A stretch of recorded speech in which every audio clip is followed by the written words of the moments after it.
Hey there everybody, Terry Tabruggy here, coming back to you once again with another video blog. And as I have said it many times in the past, I've been trying to get away from doing your basic sports related blogs. So I thought today I would go back in time a little bit and tell you a story about a day in which my life almost ended. In fact, the day that I nearly died. Some of you may not know this, so you're probably asking yourself, what? And that is actually the truth of the matter. At the age of 18, on Wednesday, October 6, 1993, my life almost came to a short conclusion that particular day. There is a backstory to this, obviously. There's going to be. And it starts actually about 10 days before that happened. This was Sunday, September the 26th, 1993, and I remember that day quite well. I had gone to the bowling alley and enjoyed some bowling with my sister Gina, her husband, my brother-in-law Robbie, and their young daughter, my oldest niece Robin, who was at the time just a couple of months shy of her 5th birthday. And if I remember correctly, my mother was along at the time for that particular excursion as well. And it was during the course of this particular outing to the bowling alley, and if my memory holds me correctly, it was the new Holiday Bowl, which no longer exists. It was there West South Street, just east of Broadway, for many years.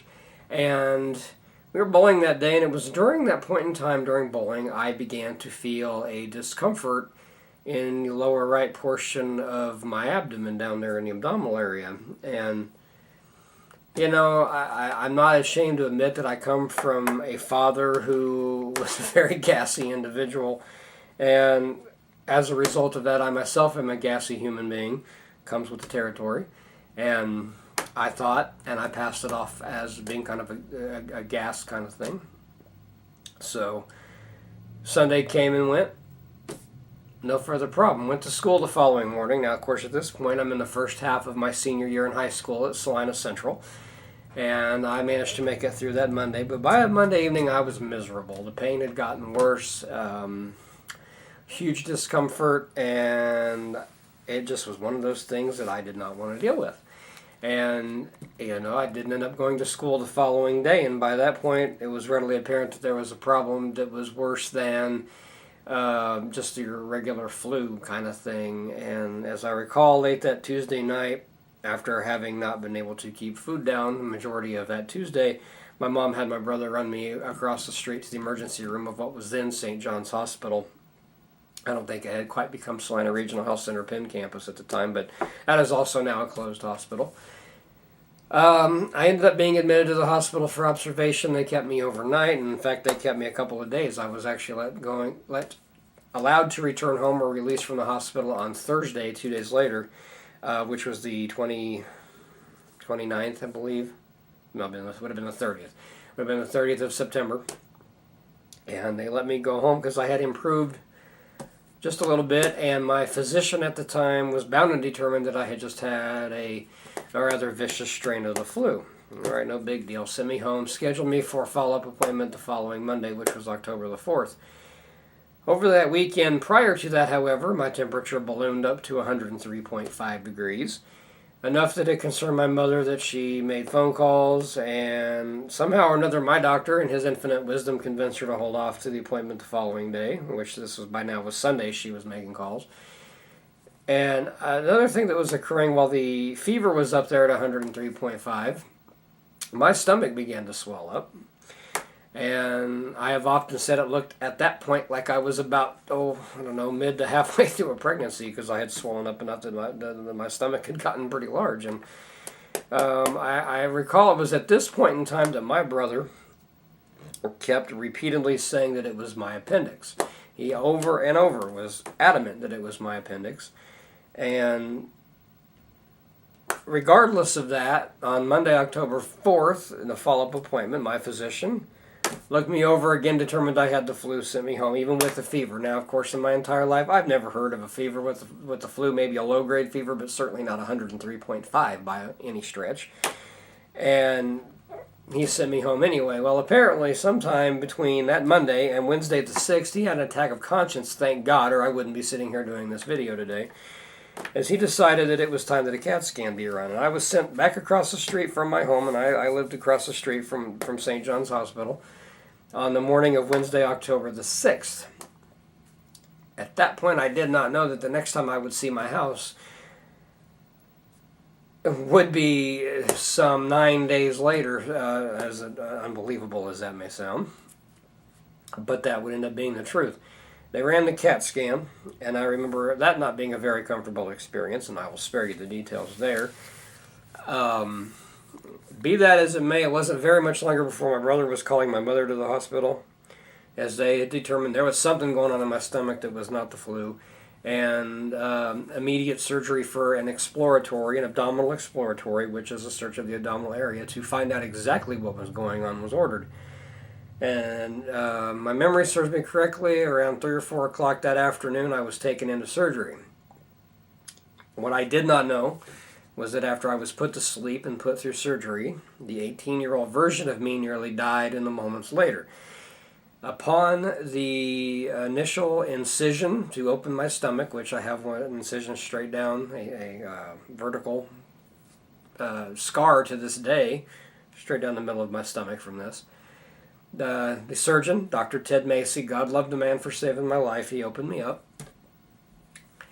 A short time after he opened me up, probably not even within the first 5 minutes, my appendix burst. Now, if you're familiar with the appendix and appendicitis, that is, of course, when the appendix at the end of the intestine inflames and blocks the intestine entirely. When it bursts, it gives off a toxic gas. If that's not treated, once that happens, you're dead. And, of course, I have been told, and I was later told by the surgeon following the procedure, that had they waited any longer to open me up, I wouldn't have seen another day. So they're kind of a frightening thing to really realize when you're only 18 years old. But be that as it may, the appendix did burst, and they went from the the abdominal exploratory procedure to an emergency appendectomy procedure within a matter of moments. That was on Wednesday, October 6, 1993, which as of 8 days ago, or no, as of last week, sorry about that, as of last week, in the early part of October, that was some 21 years back, and hard for me to believe it's been that long. God sure has blessed me to keep me on this earth, and I thank Dr. Ted Macy for saving my life. I certainly do not and will not thank a physician by the name of Larry Burnett, who misdiagnosed me not once but twice within a span of about 7 days, and proceeded to send me home twice with nothing being done.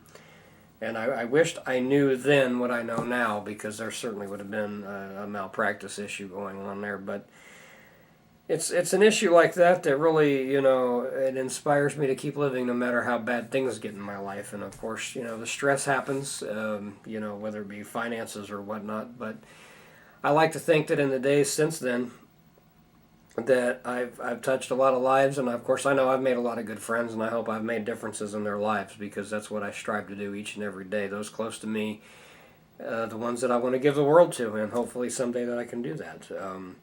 That particular fall, coming out of nearly dying, it's a kind of a funny thing that was going on around that period of time. Anybody that knows me knows that I am a football junkie. And that particular fall, after having been in the hospital for what amounted to, it was 9 days. I was in the hospital on Friday, October the 15th of that year, so just about 9 days. That particular night, after I got out of the hospital, the first thing I did was I went to a professional wrestling show, World Championship Wrestling, my brother had taken me to. And, of course, I would return to school over a month later in November, basically just in time for Salina Central, then their football program, to win their very first state championship that fall. Football for me has always, and since then, been a way to bring out a little joy in my life. I absolutely love watching football. I love everything about it. Me being a Chiefs fan, that particular year, coincidentally enough, the Chiefs had an 11-5 season. They won the AFC Western Division Championship in what was probably their most successful season in the 20-some years since they had been Super Bowl champions, and it's been one of their largely, if not the most successful season they've had since then. 11-5 division champions, 2 playoff victories in the wild card divisional round before losing in the AFC Championship game. But they had a tremendous season. And of course, Salina Central High School in the state title, so a little football karma there. I almost die, and a couple of good things happen in the sports part of my life. So, you know, I find ways to inspire myself, and sports being one of them. I just an avidly ridiculous sports fan. You wouldn't know that by looking at me, unless, of course, you see me decked out in, you know, Chiefs or Texas Longhorns paraphernalia, whatever the case may be. But, you know, that's basically the story of how I nearly died on October 6, 1993, a few short months of my 19th birthday. So, if nothing else you get out of this video when you wake up every day, thank God for that day that you're given. The reality of it is that we're only here a short time. So you give everything of yourself every day, no matter how bad things get. There's always a solution to make things better. Be happy with yourself. Be happy with your life. Have fun. I've seen some people in the most disadvantageous situations be the most positive of people. I hope in some little way this video inspires someone to find motivation to have a good life, to have a happy life in existence. I try every day, no matter how bad it gets. So those are my little words of encouragement and inspiration, and my video blog entry this time around. Be sure to subscribe to me. Find me on social media, which is in the video description below. And until next time, this has been yet another video blog from yours truly. This is Terry signing off. Have a good one.